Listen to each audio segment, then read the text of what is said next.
তোমার জন্য কেউ থামবে না, সূর্যও না, চন্দ্রও না, আলো বাতাস রোদ বৃষ্টি কেউ না, একটা মানুষও না, একটা মানুষও না। এ দুনিয়া বড় স্বার্থপর, বড় স্বার্থপর। এজন্য বাপ আপনাদেরকেও বলি, যুবক তোমাদেরকেও বলি, তুমি নষ্ট হয়ে গেলে শেষ পর্যন্ত মনে রাখো তোমার জন্য কেউ থামবে না।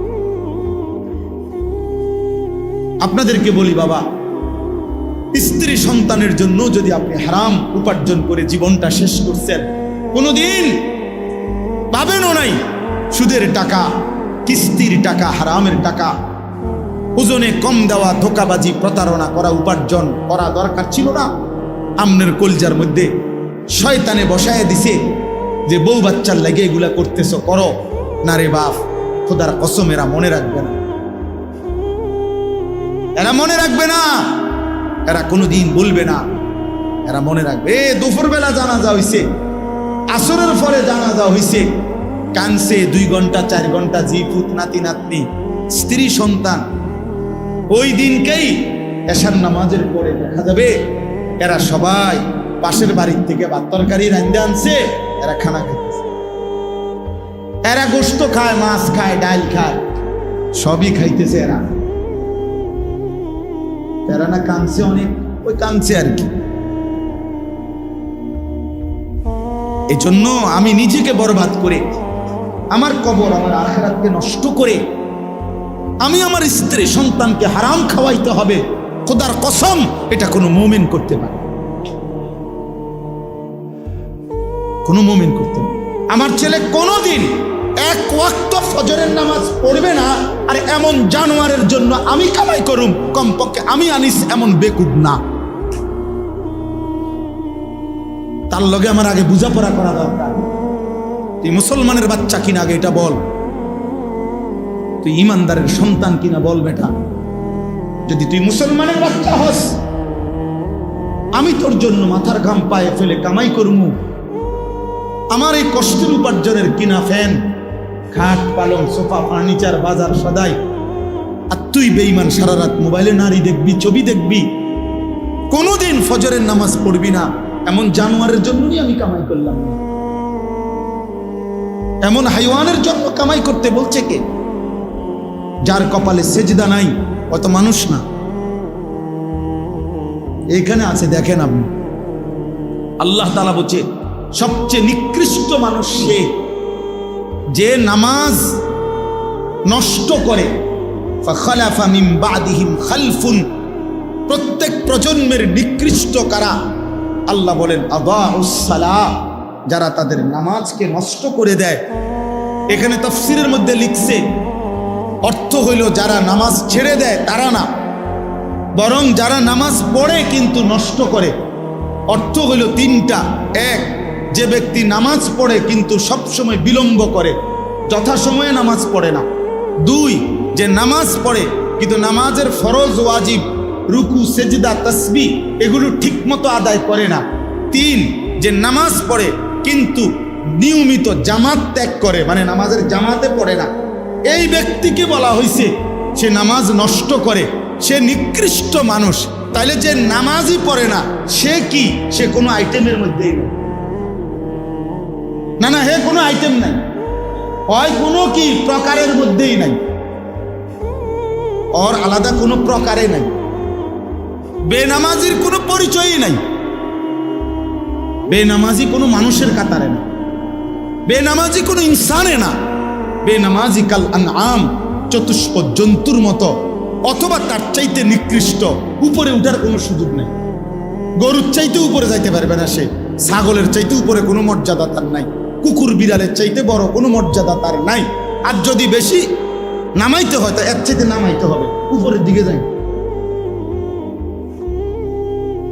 হ্যাঁ, এই জন্য বাপ, তোমরা ছেলেরা আলাদাভাবে তোমরাও ভাবা দরকার। আর অভিভাবক যে কয়জন আছেন সামনে, আপনাদেরও ভাবা দরকার আপনার জীবনের উপার্জন কি।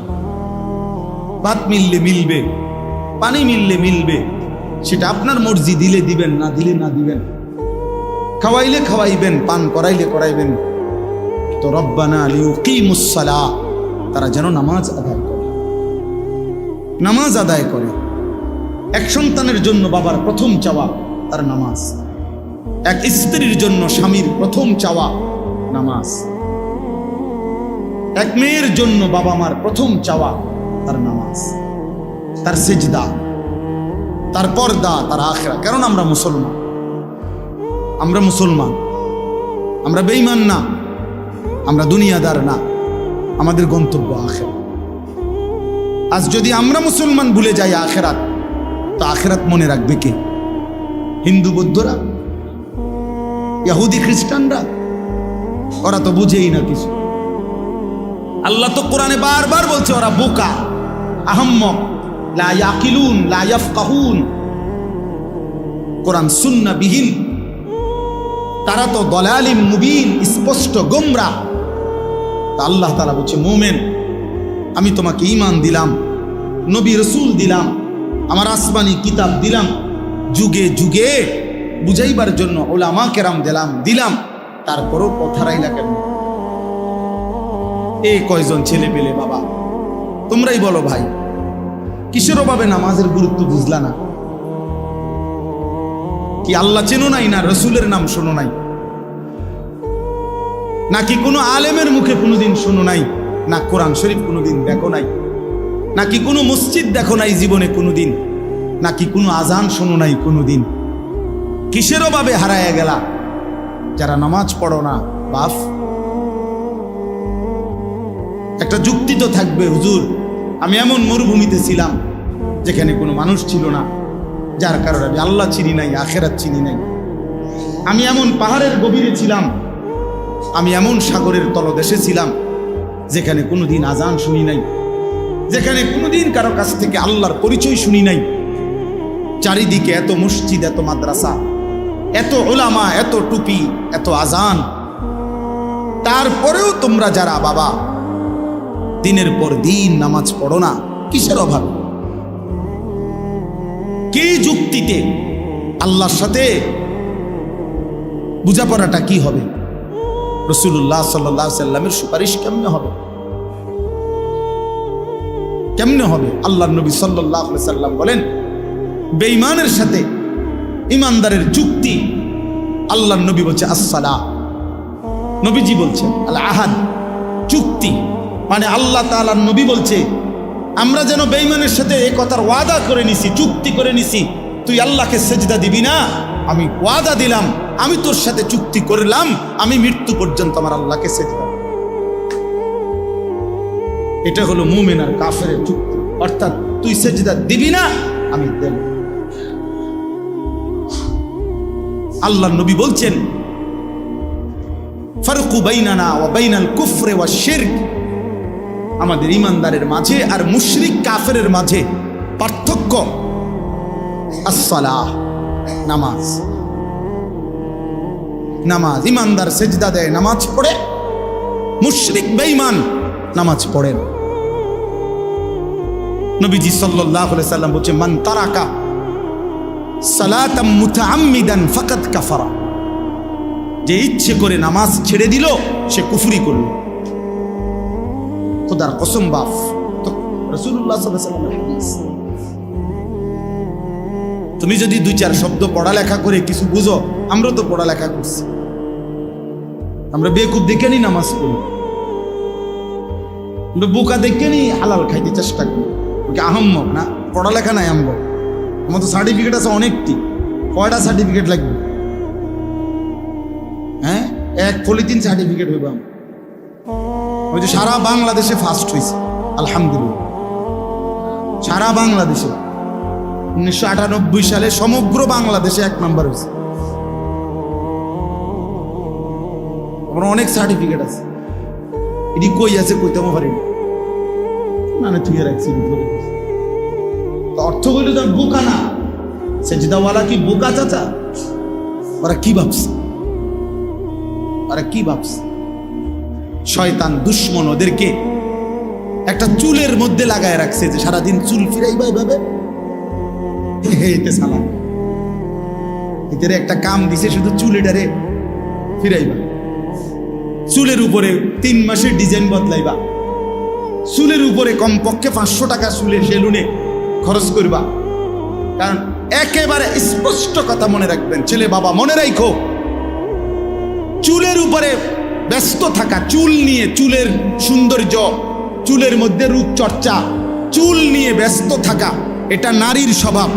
এই জন্য এই পৃথিবীতে নারীর চুলের জন্য হাজারো আইটেমের তেল প্রসাধনী আছে। নারীর সৌন্দর্য তার চুলে, এজন্য নারী তার চুল সুন্দর রাখা, লম্বা করা, চুলের উপরে, সৌন্দর্যের উপরে বহু ফিকির করে। এজন্য যেই সমস্ত ছেলে এই চুল নিয়ে ব্যস্ত, তোর মধ্যে মূলত পৌরুষ নাই, নারীর স্বভাব তোর উপরে গালেব, এই জন্য তোর মধ্যে এই মানসিক। পুরুষ যেটারে বলে ওটা তুই হারায় ফেলছ। যারা তাদের মনের চাহিদার অনুসরণ করে, এই প্রিয় যুবক কিশোর বাবা, বুঝতে শেখো বাপ, নিজের হাতে নিজেরে তুলে নিও না বাবা। এই পৃথিবীতে মানুষের বাচ্চার, গরু ছাগলের বাচ্চা এক না। গরু ছাগলের বাচ্চা এটা নিজের মতো চললে কোনো অসুবিধা হয় না, যার কারণে 2 বাজার পরে গাভী বিক্রি করে দেয়, বাচ্চা এমনি বড় হয়ে যায়। বাছুর অসুবিধা হয় না, কারণ দুধ খানার মাসালা, ঘাস খানার মাসালা, আর তেমন কিছু নাই। কিছু দুধ খাবে আর ঘাস টাস খাবে, দৌড়াদৌড়ি করবে। এই গাভীর বাচ্চার এর দূরে মূল বিষয়। কিন্তু মুসলমানের বাচ্চা, মানুষের বাচ্চা এটা না ভাইয়া। মানুষের বাচ্চার ইমান, ইসলাম, আখলাক, লেনদেন, আদব, আচরণ সব কিছু সুন্দর করা, ওই আলোকে জীবন গড়া, কবর ঠিক রাখা, হাসরের ময়দান আখেরাত ঠিক করা, এটা পুরা একটা জিম্মাদারি। এই জন্য আল্লাহ তাআলা একটা বাচ্চাকে লাওয়ারিশ দেয় নাই।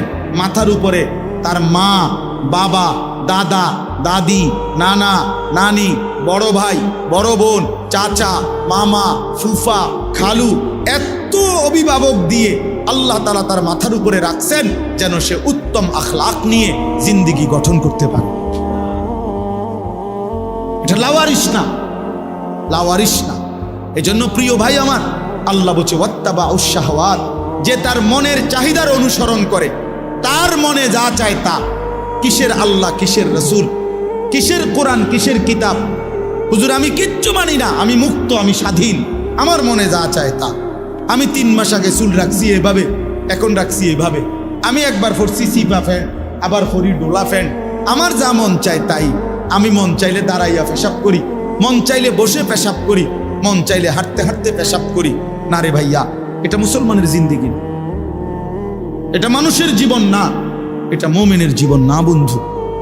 নিজের হাতে যে নিজেকে তুলে নেয় সে শয়তান, সে শয়তান, ইবলিস। এজন্য ইবলিসের অপরাধের নাম কি? আনা আনা আনা আনা শব্দের অর্থ হলো আমি। কোরআন শরীফে আছে আল্লাহ তাআলা জিজ্ঞেস করছে সেজদা দিলি না কেন ইবলিসকে? বলছে আনা খায়রুম মিনহু, আমি তার চেয়ে উত্তম। আল্লাহ বলছে কি বললি? আমার সামনে বললি আমি আল্লাহর সামনে? যা ফখরুজ, বের হ অহংকারী। আজকের থেকে কিয়ামত পর্যন্ত তোর উপরে আল্লাহর লানত। যা। সেই যে তাড়ায় দিল, আর কোনোদিন ফিরতে পারছে?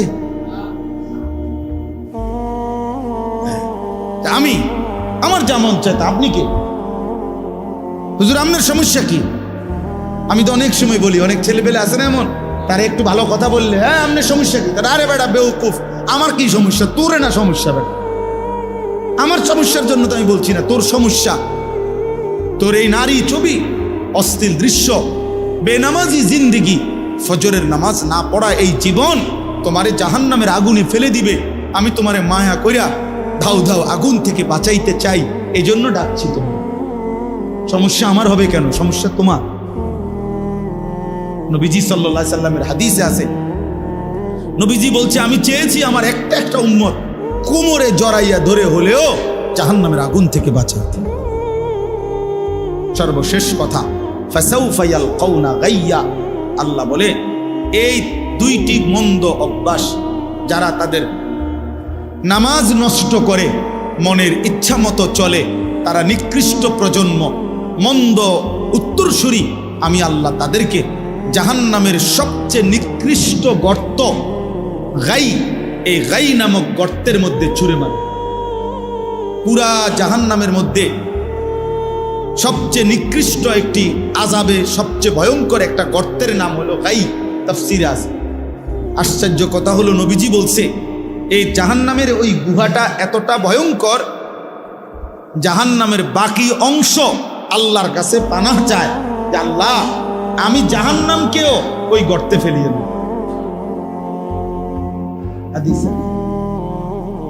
আমি জাহান্নামকেও কি করেন না, ওই গাতার ফেলে।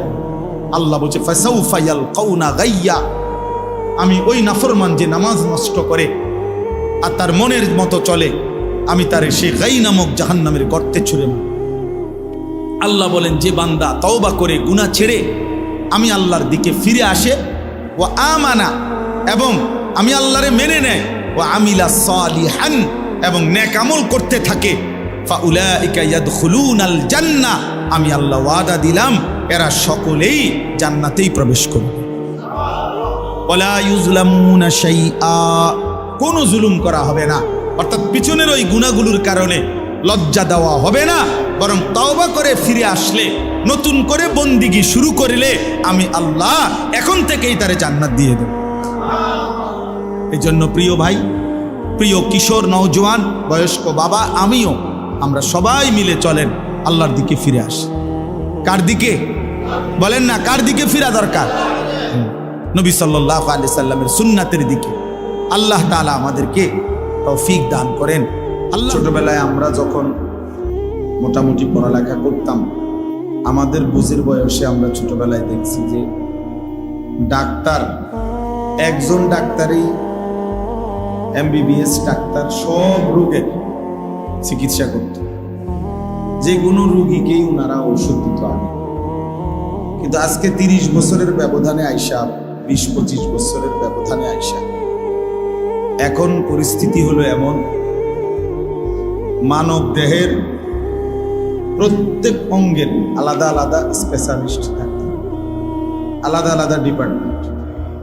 নাক কান গলা আলাদা, চক্ষু আলাদা, ব্রেনের আলাদা, অনেক ডিপার্টমেন্ট, অভাব নেই, আলাদা আলাদা বিষয় ডাক্তার। আগে এমন ছিল না, আগে একই ডাক্তার সব ওষুধ দিত।